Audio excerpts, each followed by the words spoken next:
இந்திய நிதி வரலாற்றில் ஒரு வரலாற்று முக்கியத்துவம் வாய்ந்த நிகழ்வு நடந்திருக்கு. 2026 பிப்ரவரி 1 ஞாயிற்றுக்கிழமை அன்னைக்கு நிதியமைச்சர் நிர்மலா சீதாராமன் 2026 முதல் 27 வரை நிதி ஆண்டுக்கான மத்திய பட்ஜெட்டை தாக்கல் செஞ்சாங்க. இது வழக்கத்துக்கு மாறான ஒரு நிகழ்வுதான். பட்ஜெட் உரை வேலை நாள்ல இல்லாம ஒரு வார இறுதி நாள்ல ஞாயிற்றுக்கிழமை தாக்கல் செய்யப்பட்டிருக்கு. இது நாட்டின் பொருளாதாரம் அரசியல் வட்டாரத்துல பெரிய கவனத்தை ஈர்த்திருக்கு. பட்ஜெட் தாக்கல் காலை 11 மணிக்கு நாடாளுமன்றத்துல ஆரம்பிச்சது. இது ஒரு நிர்வாக ரீதியான அசாதாரண விஷயமாவும் இந்திய நிதி நிர்வாகத்துல ஒரு குறியீட்டு மாற்றமாவும் பார்க்கப்படுது. இந்த நிகழ்வு ஞாயிற்றுக்கிழமை நடந்ததால மட்டும் முக்கியமில்ல, நிதியமைச்சர் நிர்மலா சீதாராமனுக்கு ஒரு தனிப்பட்ட சாதனையாவும் அமைஞ்சிருக்கு.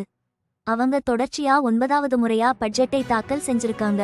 இந்திய நாடாளுமன்ற வரலாற்றிலேயே இது முதல் தடவை. இதனால தொடர்ந்து நீண்ட காலம் பதவி வகிக்கும் நிதியமைச்சர்ங்கிற பெருமையும் அவங்களுக்கு கிடைச்சிருக்கு. 2019 மே 31ல இருந்து இந்த பொறுப்புல அவங்க இருக்காங்க. பிரதமர் நரேந்திர மோடி இந்த பட்ஜெட்டை வரலாற்று சிறப்புமிக்கதுன்னு சொல்லியிருக்காரு. குறிப்பா பெண் சக்தி அல்லது நாரி சக்தி அங்கிற பெண்களுக்கு அதிகாரம் அளிக்கும் திட்டங்களுக்கு இதுல முக்கியத்துவம் கொடுத்திருக்காங்கன்னு அவர் பாராட்டினாரு. மேலும் நிர்மலா சீதாராமன் ஒரு பெண் நிதியமைச்சரா இந்த வரலாற்று சாதனையை படைச்சதையும் அவர் சிலாகித்திருக்காரு. ஞாயிற்றுக்கிழமை பட்ஜெட்டை தாக்கல் பண்ணின இந்த முடிவு 2025 மற்றும் 2015 சனிக்கிழமையில பட்ஜெட் தாக்கல் செஞ்ச நிகழ்வுகள் இருந்தாலும் ஒரு புதிய முன்னுதாரணத்தை உருவாக்கியிருக்கு. வரலாற்று ரீதியா பார்த்தா 1999ல பிப்ரவரி 28 ஞாயிற்றுக்கிழமையா வந்தப்ப அப்போதைய நிதியமைச்சர் யஷ்வந்த் சின்ஹா வார இறுதி நாட்களை தவிர்க்கணும்னு ஒரு நாளைக்கு முன்னாடியே பட்ஜெட்டை தாக்கல் செஞ்சாரு. ஆனா 2017ல இருந்து கொண்டுவரப்பட்ட ஒரு குறிப்பிட்ட தேதியில் பட்ஜெட் தாக்கல் செய்யற முறைக்கு அரசு உறுதிமொழி கொடுத்ததால நேரடியா ஞாயிற்றுக்கிழமை அன்னைக்கே பட்ஜெட் தாக்கல் செய்யப்பட்டிருக்கு. இது வாரத்தின் எந்த நாளாக இருந்தாலும் குறித்த காலக்கெடுவை கடைபிடிக்கிறதுல அரசு எவ்வளவு உறுதியா இருக்குங்கிறத காட்டுது. இந்த உறுதிமொழி காரணமா புதிய நிதி ஆண்டு ஏப்ரல் 1ஆம் தேதி தொடங்குறதுக்கு முன்னாடியே பட்ஜெட் முன்மொழிவுகளை விவாதிக்கவும் அங்கீகரிக்கவும் நாடாளுமன்றத்துக்கு போதுமான நேரம் கிடைக்குது. இந்த வருஷம் ஞாயிற்றுக்கிழமை தாக்கல் செய்யப்பட்ட பட்ஜெட்டுல ரொம்ப முக்கியமான ஒரு விஷயம் இந்திய நிதிச்சந்தைகளோட செயல்பாடுதான். ஆரம்பத்துல வந்த தகவலுக்கு மாறா 2026 பிப்ரவரி 1 ஞாயிற்றுக்கிழமை அன்னைக்கு மும்பை பங்குச்சந்தையும் BSE தேசிய பங்குச்சந்தையும் NSE சிறப்பு முழுநேர வர்த்தகத்தை நடத்தினாங்க. இந்த முடிவால முதலீட்டாளர்கள் மத்திய பட்ஜெட் அறிவிப்புகளுக்கு உடனே ரியாக்ட் பண்ண முடிஞ்சது. காலை 9 மணி முதல் காலை 9 மணி 8 நிமிடங்கள் மணி வரை நடந்த முன் வர்த்தக அமர்வுக்கு பிறகு வழக்கமான சந்தை நேரப்படி மதியம் அதிகாலை 3 மணி 30 நிமிடங்கள் மணி வரை வர்த்தகம் நடந்தது. இந்தியா சுதந்திரம் அடைஞ்சதுல இருந்து பங்குச்சந்தை ஞாயிற்றுக்கிழமை திறந்திருந்தது இது 2வது தடவைதான். பட்ஜெட் அறிவிப்புகளுக்கு சந்தை உடனுக்குடன் ரியாக்ட் பண்றதுக்கு அரசு எவ்வளவு முக்கியத்துவம் கொடுக்குதுங்கிறதை இது காட்டுது. சந்தையோட உடனடி ரியாக்ஷன் நல்லாவே கவனிக்கப்பட்டது. இந்த சிறப்பு ஞாயிற்றுக்கிழமை வர்த்தக அமர்வுல BSE சென்செக்ஸ் NSE நிஃப்டி உட்பட முக்கியமான குறியீடுகள் 2 விழுக்காடு வரைக்கும் கணிசமா இறங்கின. இந்த சரிவுக்கு முக்கியமான காரணம் பட்ஜெட்ல அறிவிக்கப்பட்ட ஈக்விட்டி டெரிவேட்டிவ்ஸ் மேல செக்யூரிட்டிஸ் டிரான்சாக்ஷன் டாக்ஸ் STT அதிகரிக்க போறோம்னு சொன்னதுதான். உதாரணத்துக்கு BSE பெஞ்ச்மார்க் குறியீடு 1546.84 புள்ளிகள் குறைஞ்சு 1.88 விழுக்காடு சரிவோட 80,722.94ல முடிஞ்சது. அதே மாதிரி நிஃப்டி 495.20 புள்ளிகள் சரிஞ்சு 1.96 விழுக்காடு சரிவோட 24,825.45ல முடிவடைந்தது. இந்த பட்ஜெட் ஞாயிற்றுக்கிழமை வெளிநாட்டு நிறுவன முதலீட்டாளர்கள் 588.34 கோடி ரூபாய் மதிப்புள்ள பங்குகளை விற்று தள்ளினாங்க. ஆனா 2026 பிப்ரவரி 2 திங்கட்கிழமை அன்னைக்கு ஆரம்ப வர்த்தகத்துல சென்செக்ஸ் நிஃப்டி ரெண்டுமே மறுபடியும் ஏறிச்சு. பெரிய ப்ளூ சிப் நிறுவன பங்குகளை மலிவான விலைக்கு வாங்கினதுனால முந்தைய நாளோட இழப்புகள்ல சிலதை மீட்டெடுத்தது. சந்தையோட இந்த உடனடி ரியாக்ஷன் மத்திய பட்ஜெட்டுக்கு பொருளாதார கால அட்டவணையில இருக்கிற முக்கியத்துவத்தை அழுத்தமா காட்டுது. ஏன்னா பட்ஜெட்ங்கிறது அரசாங்கத்தோட செலவு திட்டங்கள், வரி தொடர்பான அறிவிப்புகள், கொள்கை முன்னுரிமைகளை வரையறுக்குது. இது பல துறைகள்ல முதலீட்டு முடிவுகளையும் பொருளாதார திட்டமிடலையும் நேரடியா பாதிக்கும். இந்த தனித்துவமான ஞாயிற்றுக்கிழமை வர்த்தக அமர்வுனால சந்தையில இருக்கிறவங்க இந்த அறிவிப்புகளை எந்த தாமதமும் இல்லாம உடனே கணக்குல எடுத்துக்க முடிஞ்சது. 2026 முதல் 27 வரை மத்திய பட்ஜெட்ல இந்தியாவின் முக்கிய இலக்குகள், வளர்ச்சி பணிகள்னு பல முக்கியமான துறைகளுக்கான நிதி ஒதுக்கீடுகள் பத்தி தெளிவா சொல்லியிருக்காங்க. தேசிய பாதுகாப்புன்னு வரும்போது பாதுகாப்புத் துறைக்கு நல்லாவே நிதி ஒதுக்கியிருக்காங்க.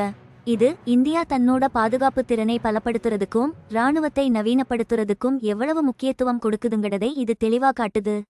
இந்த நிதி ஒதுக்கீடு பாதுகாப்பு தயார்நிலையை அதிகப்படுத்துறதுக்கும் உள்நாட்டிலேயே இராணுவ தளவாடங்களை தயாரிக்கிறதுக்கும் உதவும் பல திட்டங்களுக்கு உறுதுணையா இருக்கும். உள்கட்டமைப்பு மேம்பாட்டுக்குத்தான் இந்த பட்ஜெட்ல அதிக முக்கியத்துவம் கொடுத்திருக்காங்க. போக்குவரத்து வசதிகளை மேம்படுத்துறதுக்கும் நாட்டின் இணைப்பை அதிகப்படுத்துறதுக்கும் நல்ல நிதியை ஒதுக்கியிருக்காங்க. ரயில்வே பட்ஜெட்ல ஒதுக்கப்பட்ட நிதி முக்கியமான மேம்பாட்டு மற்றும் விரிவாக்க பணிகளுக்கு போகும். அதே சமயம் அதிவேக ரயில் வழித்தடங்களுக்கான முதலீடுகள் இந்தியாவோட போக்குவரத்து உள்கட்டமைப்பை நவீனமயமாக்கி பொருட்கள் மற்றும் மக்கள் நடமாட்டத்தை இன்னும் வேகமாகவும் திறமையாகவும் மாற்றும். சாலை போக்குவரத்து அமைச்சகத்துக்கும் நல்ல நிதி ஒதுக்கியிருக்காங்க. இது நாடு முழுக்க இருக்கிற சாலை வசதிகளை மேம்படுத்துறதுக்காகத்தான். ஏன்னா இது பொருளாதார வளர்ச்சிக்கும் பிராந்திய ஒருங்கிணைப்புக்கும் ரொம்ப முக்கியமான விஷயம். விவசாயிகளுக்கு ஆதரவு இந்த பட்ஜெட்லயும் ஒரு முக்கியமான தூணா இருக்கு. விவசாயிகளுக்கு நேரடி வருமான உதவி கொடுக்கிற PM கிசான் திட்டத்துக்கு தொடர்ந்து நிதி ஒதுக்கியிருக்காங்க. அது மட்டும் இல்லாம விவசாயத்துறைக்கான பொதுவான நிதி ஒதுக்கீடுகளும் இருக்கு. இந்த நடவடிக்கைகள் விவசாய உற்பத்தியை அதிகப்படுத்தவும் விவசாயிங்க நலனை பாதுகாக்கவும் நாட்டுக்கு உணவு பாதுகாப்பை உறுதி செய்யவும் உதவும். தொழில் கொள்கை திட்டங்களுக்கும் பட்ஜெட்ல முக்கியத்துவம் கொடுத்திருக்காங்க. ஜவுளித்துறைக்கான தேசிய ஃபைபர் திட்டம் மாதிரி பல திட்டங்களை அறிமுகப்படுத்தியிருக்காங்க. இந்த திட்டங்கள் இந்த முக்கிய துறையில உற்பத்தி போட்டித்திறனை அதிகப்படுத்துறதுக்காகத்தான். அது மட்டும் இல்லாம அரிய வகை கனிமங்கள் வழித்தடங்களை உருவாக்குறதுங்கிறது முக்கியமான வளங்களை பாதுகாக்கிறதுக்கும் இறக்குமதியை சார்ந்திருக்கிறதை குறைக்கிறதுக்குமான ஒரு முக்கிய வியூக நகர்வு. இது மேம்பட்ட உற்பத்தி மற்றும் தொழில்நுட்பத்துல சுயசார்பை வளர்க்கும். இப்படி துறைவாரியா ஒதுக்கப்பட்ட இந்த நிதிகள் எல்லாமே இந்தியாவோட பொருளாதார வளர்ச்சியை தூக்கிவிடுறதுக்கும் நாட்டின் திறன்களை அதிகப்படுத்துறதுக்கும் மக்களோட வாழ்க்கை தரத்தை மேம்படுத்துறதுக்கும் உதவுங்கிற நோக்கத்தோட தான் இருக்கு. வழக்கமான துறைகள் மட்டுமில்லாம 2026 முதல் 27 வரை மத்திய பட்ஜெட் இந்தியாவுடைய எதிர்கால வளர்ச்சிக்கும் மக்கள் நல்லா இருக்கிறதுக்கும் ரொம்ப முக்கியமான புதிய துறைகள்லையும் கவனம் செலுத்தியிருக்கு. சுகாதாரத்துறைக்கும் ஆராய்ச்சிக்கும் நல்லாவே முக்கியத்துவம் கொடுத்திருக்காங்க. குறிப்பா மனநல சேவைக்காக நிம்ஹான்ஸ் மாதிரி நிறுவனங்களுக்கு நிதி ஒதுக்கீடு பண்ணிருக்காங்க. இது முழுமையான பொது சுகாதாரத்து மேல அரசாங்கத்துக்கு இருக்கிற அக்கறையை காட்டுது. நம்ம இஸ்ரோ பட்ஜெட்ல நிதி ஒதுக்கீடு அதிகரிச்சிருக்கு. விண்வெளி ஆய்வு, செயற்கைக்கோள் தொழில்நுட்பம், அறிவியல் ஆராய்ச்சி இதெல்லாத்துலயும் தொடர்ந்து முதலீடு பண்ண போறோம்னு இது காட்டுது. நம்ம நாட்டோட வளர்ச்சிக்கும் உலக அளவில் போட்டி போடுறதுக்கும் இது ரொம்பவே அவசியம். அது மட்டும் இல்லாம மருத்துவ சுற்றுலா மாதிரியான புது துறைகளுக்கும் பட்ஜெட்ல முக்கியத்துவம் கொடுத்திருக்காங்க. சிறப்பான மருத்துவ சிகிச்சைகள் மற்றும் ஆரோக்கியத்துக்கான உலகளாவிய மையமா இந்தியாவை கொண்டு வர்றதுக்கு அவங்க இலக்கு வச்சிருக்காங்க. இந்த முதலீடுகள் எல்லாமே இந்தியாவுடைய மருத்துவ திறமையை நல்லா பயன்படுத்திக்கிட்டு வெளிநாட்டு நோயாளிகளை ஈர்க்கிறதுக்காகத்தான். இது பொருளாதார வளர்ச்சிக்கும் உலக அளவில் நம்ம செல்வாக்கை அதிகரிக்கவும் உதவும். இந்த பட்ஜெட்ல ஒரு பெரிய நிதி மற்றும் அரசியல் ரீதியான முக்கியமான விஷயம் என்னன்னா 2025க்கான புதிய வருமான வரி சட்டம் நியூ இன்கம் டாக்ஸ் ஆக்ட் அறிமுகப்படுத்தப்பட்டிருக்கு. இது ஒரு மிகப்பெரிய வரி சீர்திருத்தம்னு சொல்லலாம். இது 2026 ஏப்ரல்ல இருந்து அமலுக்கு வரப்போகுது. இந்த கால அவகாசம் தனிநபர்களுக்கும் நிறுவனங்களுக்கும் புது வரி முறையை புரிஞ்சுக்க தயாராக நிறைய மாசங்கள் கொடுக்குது. இதனால மாற்றம் சுலபமா நடக்கும்னு எதிர்பார்க்கலாம். இந்த பட்ஜெட்ல பெண்கள் மேம்பாட்டுக்கு முக்கியத்துவம் கொடுத்திருக்காங்க. கூடவே நிதியமைச்சர் நிர்மலா சீதாராமன் அவங்க தொடர்ந்து 9வது முறையா பட்ஜெட் தாக்கல் செஞ்சிருக்காங்க. இது ஒரு சாதனை. இது அரசாங்கத்தோட கொள்கை முன்னுரிமைகளை தெளிவா காட்டுது.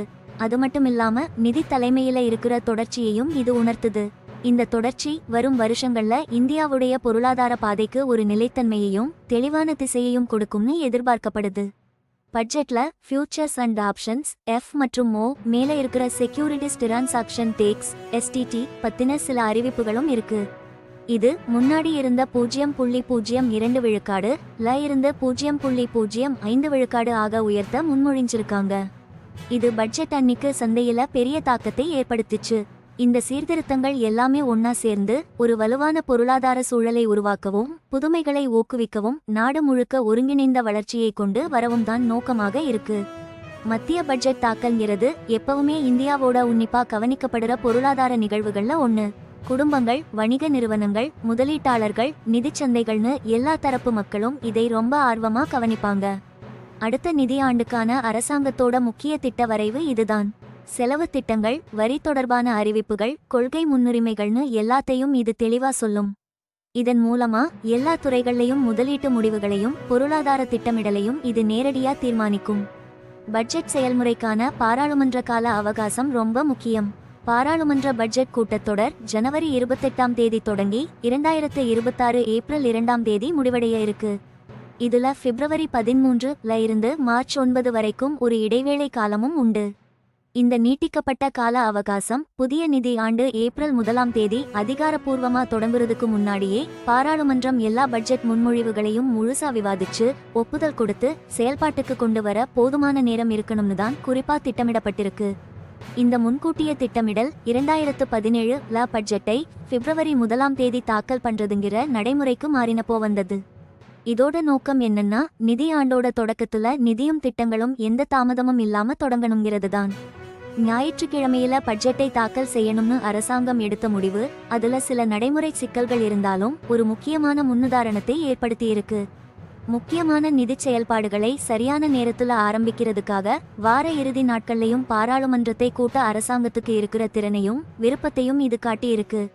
வழக்கமான பிப்ரவரி 1ஆம் தேதி பட்ஜெட் தாக்கல் பண்ற தேதி திரும்பவும் வார இறுதி நாட்கள்ல வந்தா எதிர்காலத்துல பட்ஜெட் தாக்கல் செய்ய இது ஒரு புதிய நடைமுறையா வரலாம்ங்கிறதை இந்த நடவடிக்கை காட்டுது.